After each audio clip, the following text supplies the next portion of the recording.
He enjoys his job as a storeman, but the love of his life is something entirely different.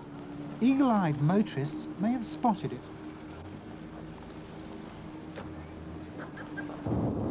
In the back of Derek's Metro travels one of his birds, an injured kestrel, just one of many patients brought to him for treatment at his home in Hexham. He's widely recognised as an expert on the rehabilitation of birds. The kestrel, just 1 year old, needs constant attention for a foot injury, so wherever Derek goes, the bird goes too. He doesn't say much, basically speaking, no, he just sits there and does nothing. Do you think he quite enjoys travelling with you? Well, he hasn't really said much, but I don't think so. I think he prefers being on a stable perch. What sort of reaction do you get from the public? You must get some very funny looks. Well, yes, they do seem to turn their head as though you've got two heads sort of thing. But generally speaking, some people think it's cruel, some people don't really take that much notice, and some people just want to look at the bird, want to touch it. Derek's lifelong love of birds occupies every minute of his spare time. At the moment, he's looking after 3 sparrowhawks and 3 kestrels, all sick or injured.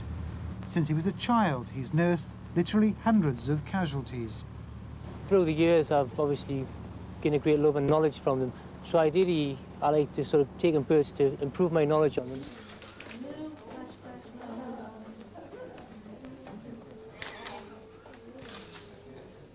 Wayne Turner told her he'd painted a picture of her. And Princess Diana said what? About signing her name.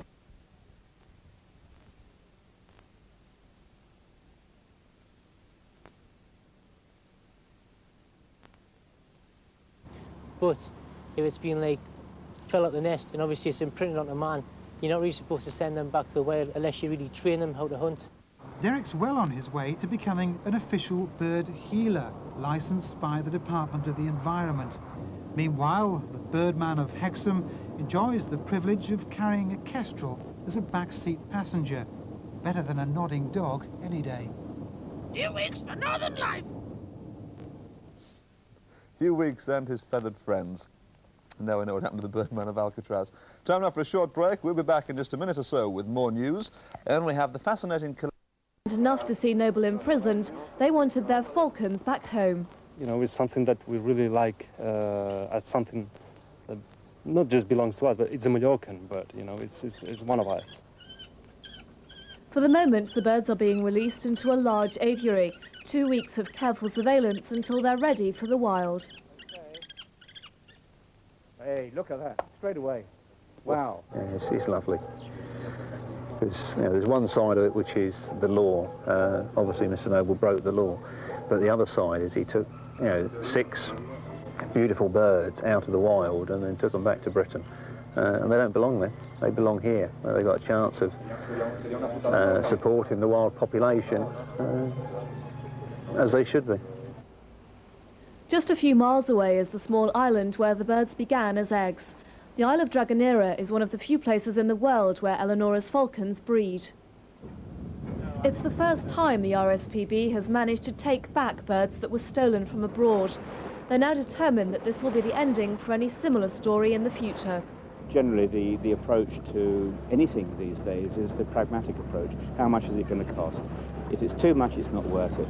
Well, that's totally the wrong attitude to take for something like this. It's most important that these birds were returned. The RSPB has called it poetic justice, but it's only now with their captor imprisoned can the birds finally be free. Well, I'm joined now by Duncan McNiven from the RSPB in Bedfordshire. Duncan, welcome. A heartwarming finish to a very serious story, actually. Absolutely. It's a very nice story, but the underlying message is that there is a problem in this country with birds of prey, both being taken from the wild in this country and circulating within the black market here. Also, birds being smuggled out of the country, being taken from the wild and smuggled out of the country. We know this year, for example, that birds, particularly peregrine falcons, have been taken from nests in southern Scotland and have been smuggled out to Germany. And as well as that, we have the birds coming in from overseas as well. And the case that we've just seen is a case involving a beautiful little falcon from the Mediterranean islands, a very small world population, only about 4,500 pairs. And these birds were smuggled in as eggs, incubated and offered for sale in this country, and it's a completely illegal act. What sort of money are we talking about? Because it is big business, isn't it now? Well, it can be. I mean, the reason why these birds are so sought after, apart from the fact they're extremely beautiful items, they're also extremely rare items, and therefore they have a great value. The Eleonora's falcon in particular was unknown in this country in captivity before 1994. In 1994, the government decided to deregister this bird. It was one of a series of birds of prey which had to be registered with the government to be kept in captivity.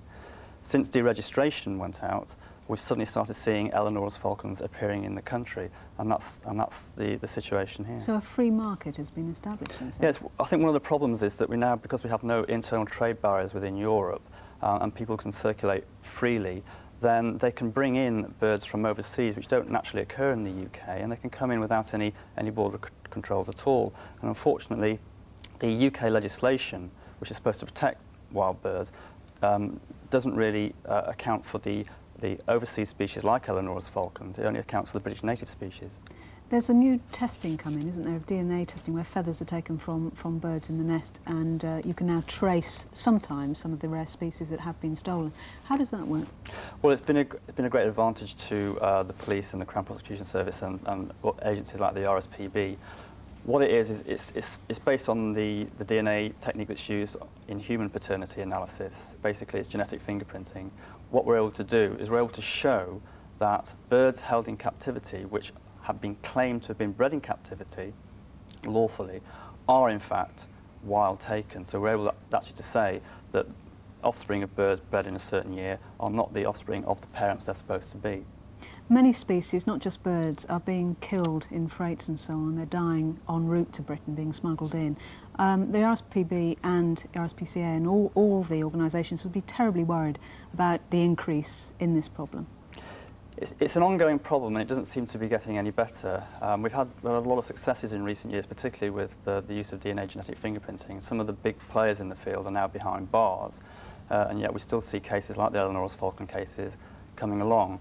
So, you know, it's for us to keep really banging away at it, and with the cooperation of the police and the Crown Prosecution Service, we have to try and keep a lid on the whole thing, basically. Do you feel hopeful that it's going to get better? I think so, because we're seeing new techniques developed all the time. At the moment, we're taking DNA samples from captive birds using blood.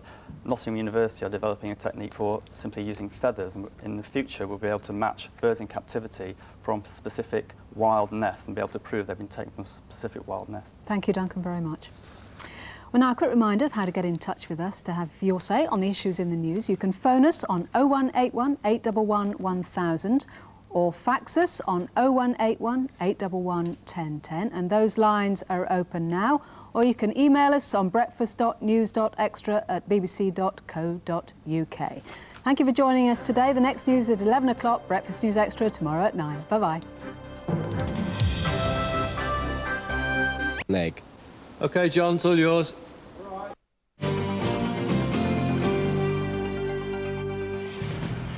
The illegal trade in bird life, both dead and alive, is big business. The more exotic and rarer, the better.